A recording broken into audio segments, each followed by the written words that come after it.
Imagine a man thriving against all odds, brutally attacked by a rogue cop who thinks he's invisible, but a powerful ally steps up, exposing the truth. Follow Ethan Carter's fight against a broken system in a Pittsburgh courtroom. Will justice prevail? Dive in to find out. A prejudiced officer strikes a black man in the face and arrests him without cause, stunned to learn he's a billionaire. Dusk settled over a quiet Pittsburgh street, painting long shadows on the sidewalk. Ethan Carter, clad in a sharp navy suit, strode quickly, his polished shoes clicking steadily on the pavement. Heading to a meeting, he was focused, unaware that Officer Derek Bryce watched him from across the street, scrutinizing every detail with a stern gaze. "Hey, you!" Bryce's shout cut through the air, harsh and authoritative. Ethan paused, his eyes narrowing as he faced the officer, approaching with a deliberate, almost hostile stare. "Yes, officer. How can I assist you?" Ethan asked, his tone calm and his face composed. Bryce scanned him thoroughly, noting the tailored suit, the gleaming wristwatch, and Ethan's poised, almost dignified demeanor. Ethan sensed a familiar look in the officer's eyes, distrust laced with resentment. "Where are you going, sir?" Bryce inquired, his forced courtesy barely hiding a sharp undertone. "I'm heading to a business meeting," Ethan answered, holding Bryce's gaze. He felt the officer probing, searching for any excuse to challenge him. "A business meeting," Bryce repeated, his voice dripping with skepticism. "What exactly do you do for a living?" Ethan raised an eyebrow. "That's irrelevant. I'm just walking down the street, officer." Bryce stepped closer, his eyes narrowing. "Funny," he said, his tone heavy with sarcasm. "A guy like you, in a suit like that, seems out of place here, doesn't he?" Ethan stayed composed, though irritation flickered within. "Is it illegal to wear a suit in Pittsburgh?" Bryce grinned coldly. "Not illegal, but it raises questions. Are you just passing by, or are you up to something else?" Ethan inhaled slowly, deeply. He'd faced men like Bryce before, who saw a black man in a suit as an oddity, a threat to confront. "I'm simply going about my day, officer," Ethan said, his voice firm yet even. Bryce's grin turned into a scowl. "Got any ID?" Ethan eyed him briefly, then reached slowly into his pocket, retrieving his wallet and handing over his ID, his stare unwavering. Bryce inspected it with exaggerated scrutiny, his mouth twisting as he glanced between the ID and Ethan's face. "Ethan Carter." "Rings a bell," Bryce said, his tone implying no real recognition. Ethan folded his arms, staying composed. "Can I go now, officer?" "Hold on." Bryce raised a hand, his eyes glinting with odd satisfaction. "I've got more questions." Ethan's patience began to thin. "I haven't done anything wrong. Why is this necessary?" Bryce chuckled darkly. "That's what everyone says," he retorted, shaking his head. "Guys like you, strutting like you own Pittsburgh. It doesn't add up. The watch, the suit, that attitude." Ethan's eyes sharpened. "What are you getting at?" Bryce leaned in, his voice a menacing whisper. "I'm saying someone like you doesn't have all this." He waved at Ethan's attire. "Without something shady. Maybe it's stolen. I wouldn't be shocked." Ethan's jaw clenched, but he kept his tone steady. "I earned everything I own," he said, his voice edged with resolve. "Yeah, right." Bryce's sarcasm oozed. "Your type always has a story, an excuse. I'm not buying it." Ethan exhaled, calming himself. "My type?" Bryce shrugged, his smirk returning. "You know what I mean. Flaunting wealth, acting superior. But I see through you." Ethan's patience broke, his voice firm as he met Bryce's gaze. "You don't know anything about me, officer." "I know plenty," Bryce snapped, his voice rising. "I know you think you're above the rules, parading here like you're untouchable." "Untouchable?" Ethan echoed, his anger clear but controlled. "You're the one harassing me without cause, demanding answers I don't owe." Bryce's face reddened. "No cause?" he scoffed. You look suspicious. That's cause enough. Suspicious of what? Ethan pressed, his tone cutting. Success? Effort? Or is it that I don't fit your idea of who deserves it? Bryce's face darkened, stepping closer, crowding Ethan. Watch it, he warned. You're on thin ice. Ethan stood firm, unflinching. You're the one overstepping, officer. This whole exchange is out of line and you know it. For a moment, Bryce was silent, glaring at Ethan, his face contorted with frustration and near rage. Then, a slow, chilling smile spread. You know what? He said, his voice low and threatening. I think you'll regret that attitude. Ethan didn't back down. I think you'll regret this, officer. You've got no right to treat people like this. They stood, locked in a tense standoff, the air heavy. Ethan turned to leave, signaling he was done. But as he stepped away, Bryce grabbed his shoulder, yanking him back. Where do you think you're going? Bryce growled, his voice low and dangerous. Ethan freed his arm, his gaze steady. I'm leaving, officer. Don't make this worse. Bryce's face twisted with rage, and before Ethan could react, Bryce's fist slammed into Ethan's jaw, a sudden vicious punch. Ethan staggered, steadying himself, his face a mix of shock and anger. Bryce advanced, eyes burning. Think you're better than me?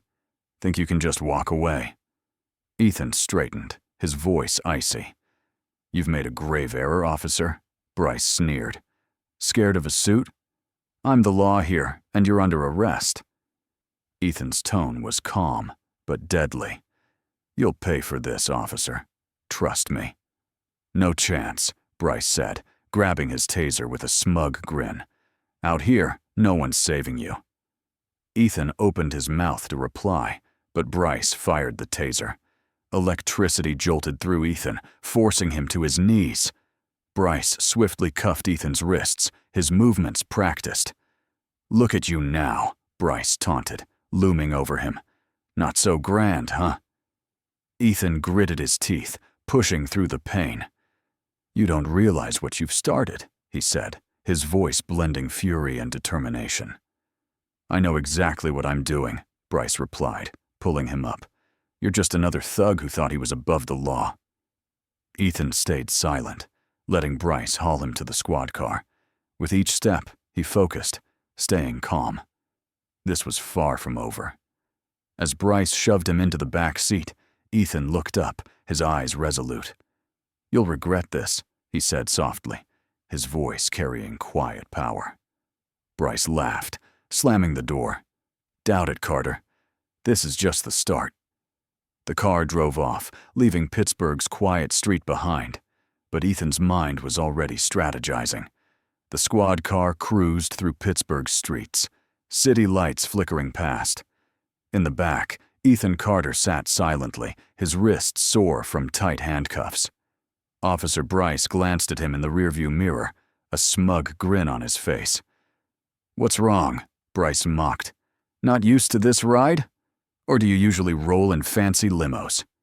Ethan kept his gaze on the window, ignoring him. Oh, I see, Bryce went on, faking pity. Must hurt, huh?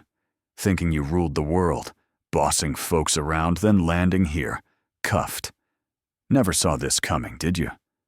Ethan inhaled slowly, his voice even. You mean someone just walking? Minding their own business? Bryce laughed harshly. You don't get it, do you?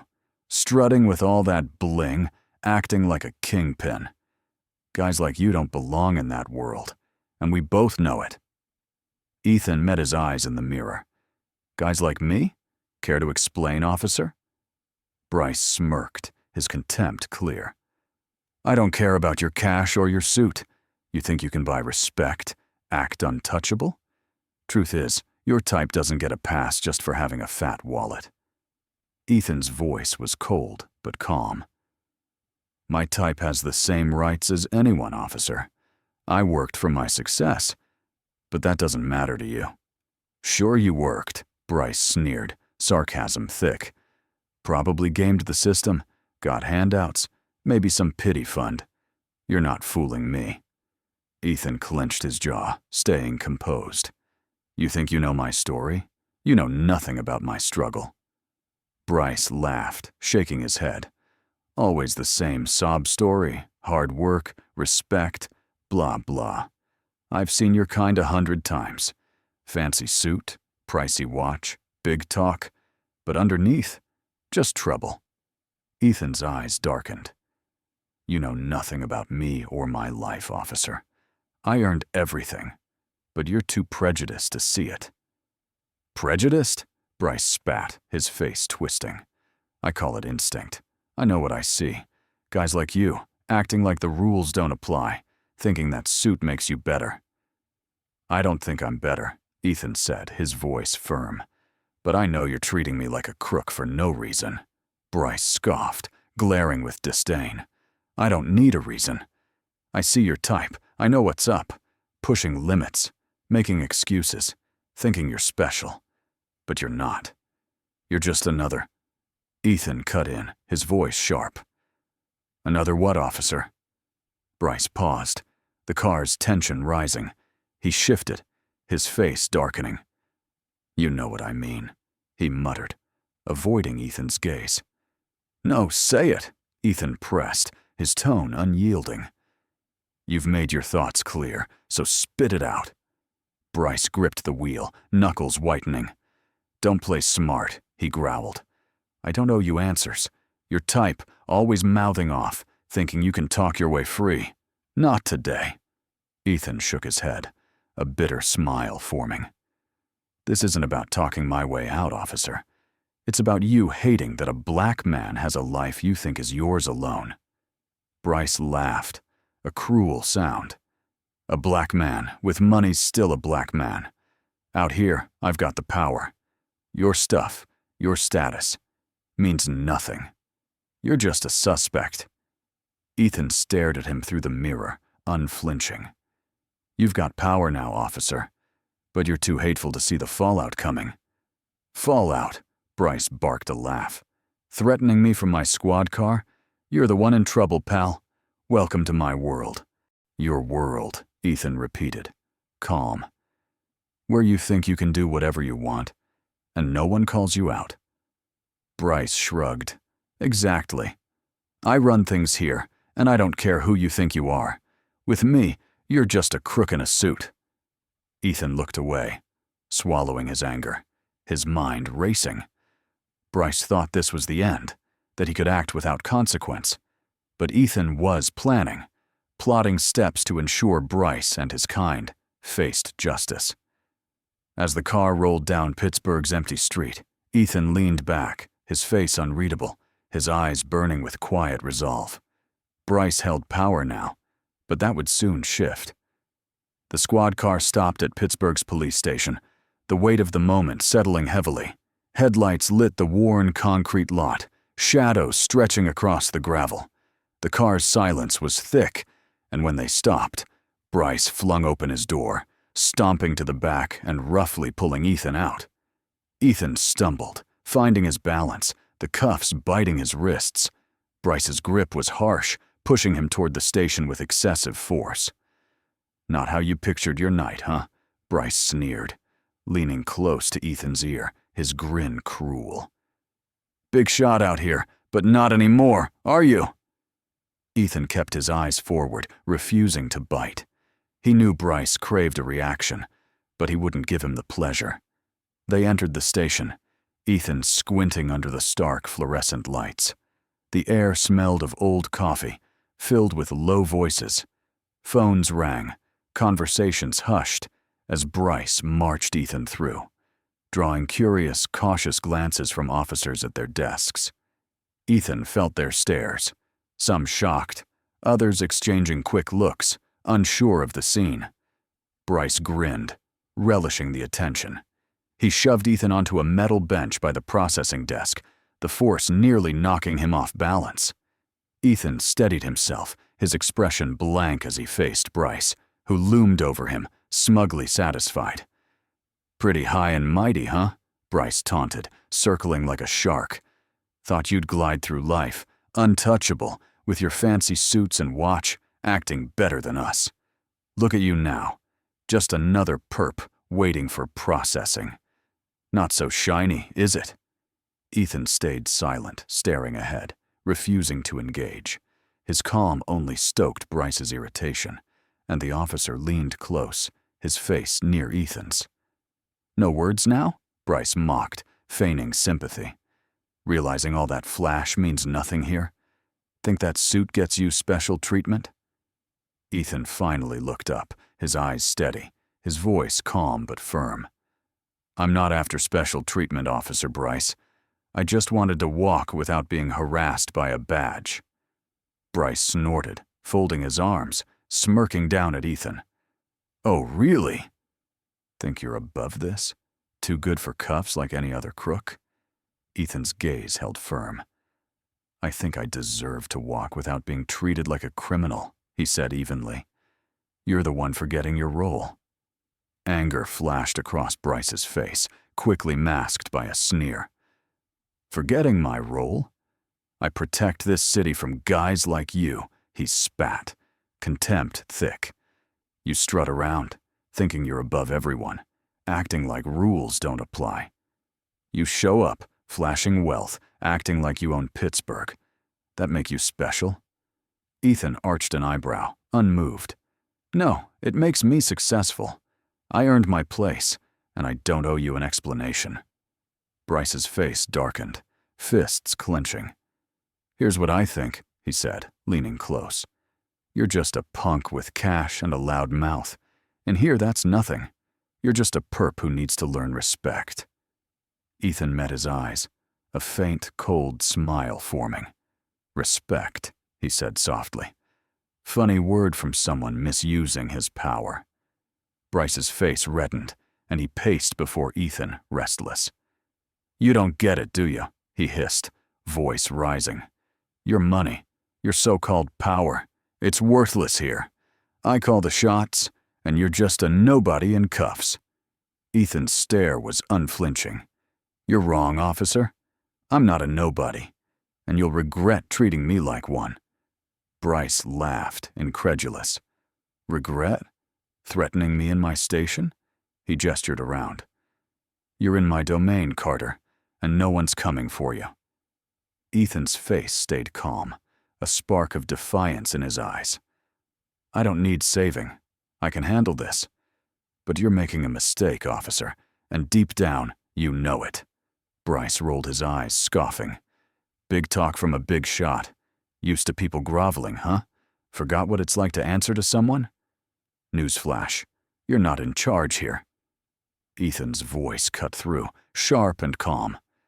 That's your problem, officer. You think control is power, and you've mistaken your badge for authority. Real power comes from respect, and you have none. Bryce froze, rattled by Ethan's calm defiance. He opened his mouth, but a clerk at the desk coughed, glancing nervously between them. Bryce glared, silencing the clerk, then turned back to Ethan. Think you're smart, huh? Bryce said, his voice low, dangerous. Think you're a hero standing up to me. Heroes don't end up cuffed, dragged in like crooks. You're just a loudmouth who thought he could talk his way out. Ethan leaned forward, eyes locked on Bryce. I don't need to talk my way out, but I believe in accountability, and tonight, I'll make sure you learn what that means. Bryce's smirk wavered, but he shrugged it off. Try it, hotshot. No one cares. You're just a headline, a file to close. No one's fighting for you. No one will remember your name. Ethan's voice was icy. They'll remember my name, and when they do, they'll know yours too. Bryce faltered briefly, then laughed, turning away. Keep dreaming, Carter, he said dismissively. Let's wrap this up. The clerk stepped forward, hesitantly recording Ethan's details, glancing warily at Bryce. Bryce stood nearby, arms crossed, glaring at Ethan with open hostility. As Ethan went through booking, he knew this was just the start. The taunts, the humiliation, he'd answer them all. Ethan sat back, composed, but determined, as Bryce lingered, sensing this was only the beginning. The holding cell was chilly, its fluorescent lights casting a stark glow on the metal walls and concrete floor. Ethan sat on a narrow bench, hands on his knees, calm, but his mind racing. The cell's cold paled against the fury burning inside him. After about an hour, footsteps echoed. Ethan looked up to see Bryce nearing the cell with another officer, his sneer smug as he opened the door. "Your lawyer's here," Bryce said, his tone mocking. "Don't get your hopes up. Even she can't save you." Ethan ignored him, standing as Bryce signaled him to follow. They walked down a sterile hall to a small room where a tall woman with sharp features waited. Rachel Harper, Ethan's lawyer and friend, gave him a confident nod. "Mr. Carter," she said, her voice professional, edged with steel that Bryce couldn't ignore. She turned to Bryce, her eyes hard. "Officer Bryce." Bryce's smirk faded under her gaze. Rachel assessed him, her disapproval clear. "Officer, I need to speak with my client alone," she said sharply. Bryce crossed his arms, annoyed. "Don't take long. We've got rules, and he's not special." Rachel raised an eyebrow, unfazed. "You've already given him plenty of your attention, officer. Now excuse us." Bryce huffed, muttering as he left. The door shut, and Rachel paused before facing Ethan, her expression softening. "You okay?" she asked quietly. Ethan nodded slightly. "I'm fine," he said, anger in his voice. But Bryce, he didn't hide his bias, Rachel. From the start, he assumed the worst. Rachel's lips tightened, her gaze firm. "I'm not shocked. I know his kind and he'll regret every word. I've got paperwork ready. Once you're out, we're filing against him and his department." Ethan's face hardened. "Good. He needs to face consequences. This can't be ignored." Rachel opened her briefcase, pulling out a folder and scanning documents. "I spoke to the desk officers," she said softly. "They weren't helpful, but it's clear Bryce has little to stand on, just his word and a flimsy excuse for cause." Ethan shook his head, a wry smile forming. "His cause?" "Me walking in a suit. He couldn't fathom a black man having what I do." Rachel sighed, her jaw tight. "Men like Bryce are common, sadly. But he messed up targeting you. I'll ensure he learns who you are." The door opened, and Bryce leaned in, grinning smugly. "Time's up," he said, savoring the moment. "Nice chat? Won't change a thing." Rachel shut her folder, meeting Bryce's eyes with icy resolve. "Officer, start preparing your defense. Mr. Carter's not leaving quietly. Expect a full probe into your actions." Bryce's grin faltered, but he laughed it off. "I'm terrified," he mocked, though unease flickered in his eyes. "Think you'll take me down? This is my turf, lady." Rachel's voice was sharp. "We'll see whose turf it is in court, and trust me, we'll get there." Bryce's smirk vanished, irritation clear. He was used to control, intimidating threats, but Rachel's confidence shook him. "Think you're a big deal, huh?" he sneered at Ethan. "Gonna ruin me with your fancy lawyer?" Ethan looked at him calmly, his voice even. "You're ruining yourself, officer." Bryce stepped closer, face close to Ethan's. "Keep dreaming, Carter. Your type doesn't have the power you think." Rachel cut in, her tone cold. "Watch your words, officer. Every threat's another strike against your career."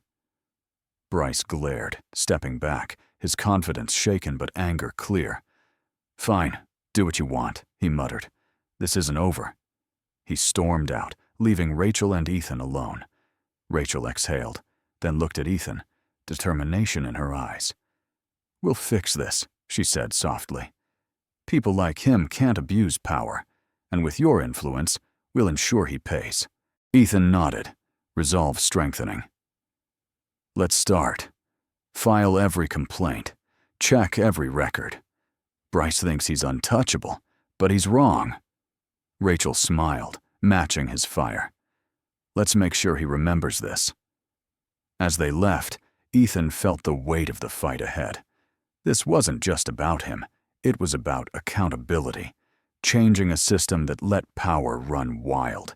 He was ready, no matter the cost. The next morning, Ethan returned to the Pittsburgh station with Rachel, not to compromise, but to confront. They walked in, their steps purposeful, Ethan's presence commanding attention, turning heads. Rachel's face was set, determined to get answers. They'd barely entered the lobby when a voice called, "Mr. Carter, Ms. Harper!" Chief Daniel Powell emerged, his expression calm but uneasy. He offered a handshake, which Ethan and Rachel ignored. "Chief Powell," Rachel said, her voice sharp, "we're here about Officer Bryce's gross misconduct. His baseless harassment and assault on Mr. Carter were unprofessional and criminal. You understand the seriousness, I'm sure." Powell sighed, motioning to a conference room. "Let's talk privately, please." He led them in, closing the door, his calm forced, as he faced Ethan and Rachel. "Mr. Carter," he started, "I know last night was tough. I assure you, Bryce's actions don't reflect our department's values. We'll review his conduct." "Review?" Rachel cut in, her tone icy. "Chief, reviews don't equal accountability. Mr. Carter was humiliated and attacked because Bryce couldn't look past his racist assumptions. A review isn't enough." Powell hesitated, trying to steer the talk. "We take this seriously, but officers face intense pressure." "Pressure?" Ethan interrupted, his voice sharp. "Walking in a suit isn't pressure. Bryce showed what he thinks of people like me. He couldn't accept a black man having worth without being a crook. He thought he'd get away with it." Powell looked away, clearing his throat. "I hear you, Mr. Carter, but—" "You don't hear," Rachel snapped. "Bryce didn't just profile. He was blatantly racist, his taunts, his threats. He treated Mr. Carter like he was nothing, harassed him, attacked him, brought him here. And you're offering excuses." Bryce's voice cut in from the door, smug and defiant. "Chief, didn't know you invited our VIPs back," he sneered, glancing at Ethan and Rachel. "Thought we settled this last night." Powell gave him a look but didn't dismiss him. Bryce, emboldened, went on. "Got a slick lawyer, huh?" he said, his tone dripping with scorn. "Easier than admitting who you really are. A guy out of place, faking it." Ethan met his gaze, steady. "And who am I, officer?" Bryce scoffed. "Some guy too big for his shoes, thinking a suit makes him legit. That watch, that car, can't hide your roots." Rachel leaned in, her voice sharp. "You're playing a dangerous game, officer." Bryce ignored her, eyes on Ethan, hatred barely veiled. "Your kind think you're special. You might fool outsiders, but here, you're just a lucky nobody. I'm not taking lectures from someone who thinks money changes what you are." Ethan raised a hand, stopping Rachel. His voice was calm, almost casual. "You're right, officer. A little money doesn't change you. That's why I didn't stop at a little." Bryce frowned, confused. Ethan continued, his tone firm. "I'm Ethan Carter, not some lucky nobody. I'm a billionaire, one of Pittsburgh's biggest investors. My companies employ thousands. I could buy this department 100 times over." The room fell silent. Bryce's smugness vanished, replaced by shock. Powell's eyes widened, sweat on his brow, realizing the stakes. "What did you say?" Bryce stammered, his confidence gone. Ethan didn't waver. "I'm a billionaire, officer. I'm not here for your respect. I'm here to make you answer for everything you did." Powell, shaken, cleared his throat. "Mr. Carter, we'll fully investigate. We'll cooperate completely." Ethan's eyes were cold. "An investigation's not enough. This isn't just about me. It's about everyone humiliated by men like him. I'll push for reforms in this department, Chief, and I've got the resources to make it happen." Bryce paled, shifting nervously, his arrogance fading to fear. "I didn't know," Rachel cut in, sharp. "You didn't care. You assumed he was beneath you and acted without thinking." Bryce, white-faced, stammered. Mr. Carter, I'm sorry. I didn't. No, you didn't know, Ethan said, unrelenting. Because you never tried to see me. I was just another black man to put down. Now, you'll learn your place. Powell, pale, spoke up. Mr. Carter, Bryce is suspended immediately. I'll oversee the investigation personally, following all protocols. Ethan's gaze stayed firm. That's a start. But I'm not done until there's accountability for Bryce and everyone who let this culture fester. I've got the means and the will. Powell nodded, sweating. Absolutely, Mr. Carter. We'll do everything to cooperate. Ethan stood, smoothing his suit deliberately. I expect results soon. If not, I'll take this to the public, the media, the courts. I've got the resources to keep it there until justice is done. Bryce, ashen, sat silent, mouth agape, the weight of his mistake sinking in. He shrank, eyes down, overwhelmed. As Ethan and Rachel turned to leave, Ethan paused, looking at Bryce. Remember this, officer. When I'm done, you'll answer to the whole city, not just me. Ethan walked out, the room's silence heavy, Powell unable to respond. Ethan sat alone in his Pittsburgh office, city lights glowing through tall windows. His desk was orderly, but his thoughts were not. Hours after facing Bryce and Powell, their words echoed in the quiet. A soft knock came. Rachel entered, studying him thoughtfully. She sat across his desk without asking. You've been silent since the station, she said. Ethan met her gaze, eyes distant. It's a lot to think through, he admitted. So many ways I could use this influence. Rachel leaned forward, her gaze sharp. You've got every right to use it, Ethan. Bryce's actions weren't just personal. They were part of a deeper systemic issue. You see that? Ethan nodded, jaw tight. That's what's on my mind. I could ruin Bryce with my resources, expose him, get him fired, make sure he never works as a cop again. I could shake up the whole department, and part of me wants to. Rachel sensed his conflict. But, Ethan exhaled, looking at the skyline. But that's just one path. I could make Bryce suffer for that humiliation. But would it fix anything? Would it help others? He paused, reflective. Or is it just revenge dressed as justice? Rachel nodded slowly. You want to go beyond Bryce? Ethan faced her, resolve growing. It's not about one man, Rachel. What I faced, how many others have faced it? People without my means, wrongfully detained, mistreated, shamed, just because someone with power labeled them suspicious? I could crush Bryce, but without systemic change, another like him will rise. Rachel's eyes softened. You're aiming to reform the system. Ethan nodded, conviction in his voice. Yes, Bryce is one part of a bigger problem. I want to use this to push for real change. Bias training, oversight boards, accountability. Not just here, but as a model for other cities. No one should be above the law, especially those enforcing it. Rachel admired him. That's bold, Ethan, and impactful. But it's a tough, long journey. I know, he said, steady. It won't be simple. But if I can destroy one man, I can build something better, something to shield those without my influence. Rachel leaned back, arms crossed, studying him. What's the next step? Ethan inhaled, mapping it out. We partner with community leaders to draft reform proposals.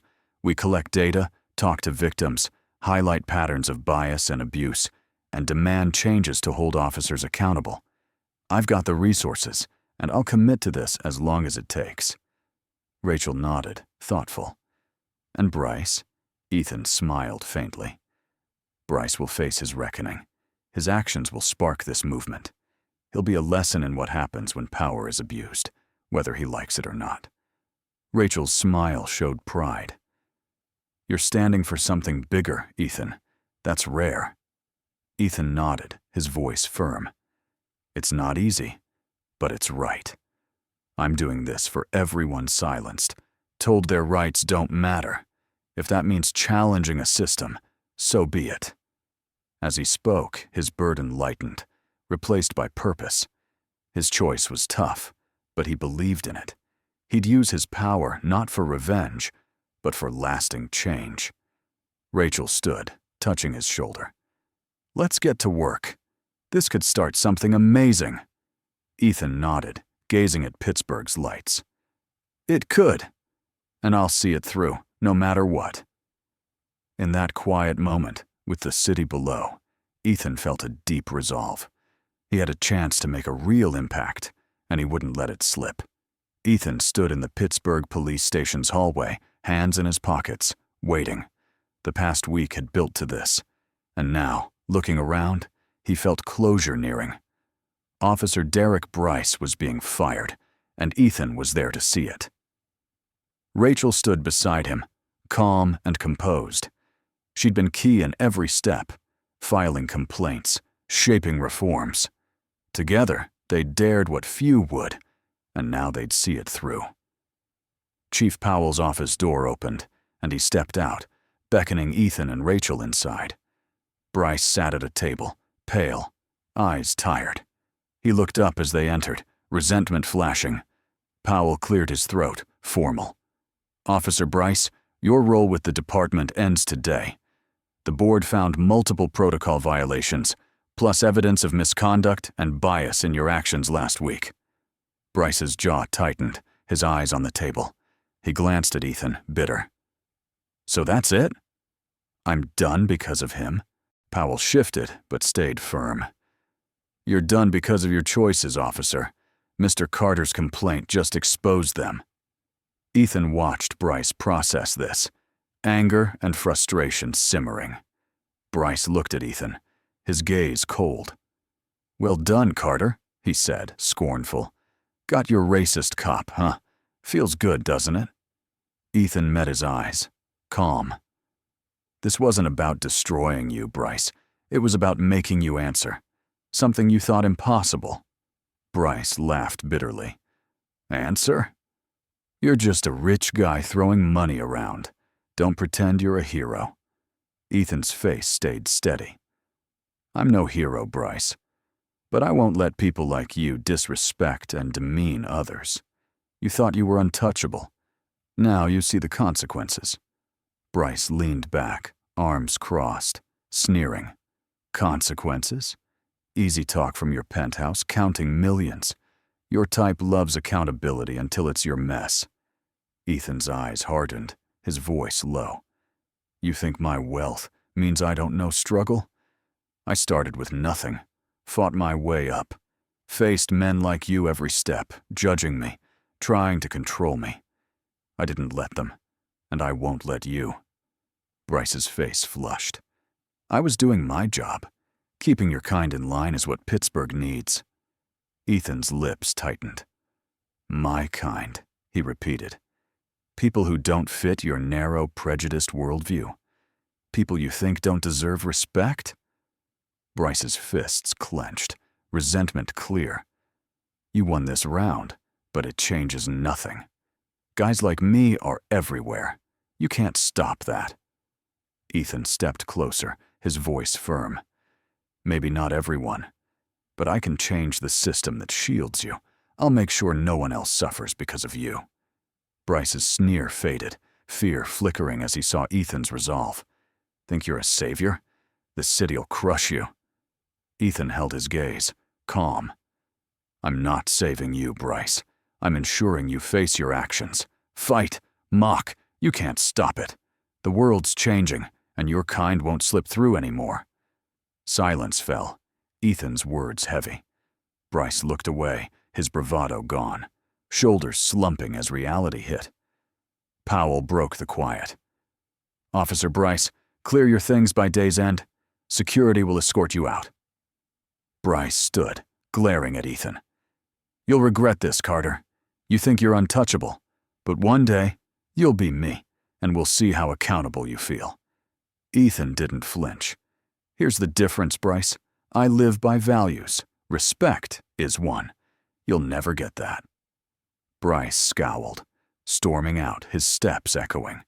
The door shut, silence returning. Rachel looked at Ethan, soft. "He's gone." Ethan nodded, closure settling. "Yes, now the real work starts." Powell exhaled, relieved. "Mr. Carter, thank you for the reforms you've pushed. We'll uphold them." Ethan's gaze was stern. "Make sure, Chief.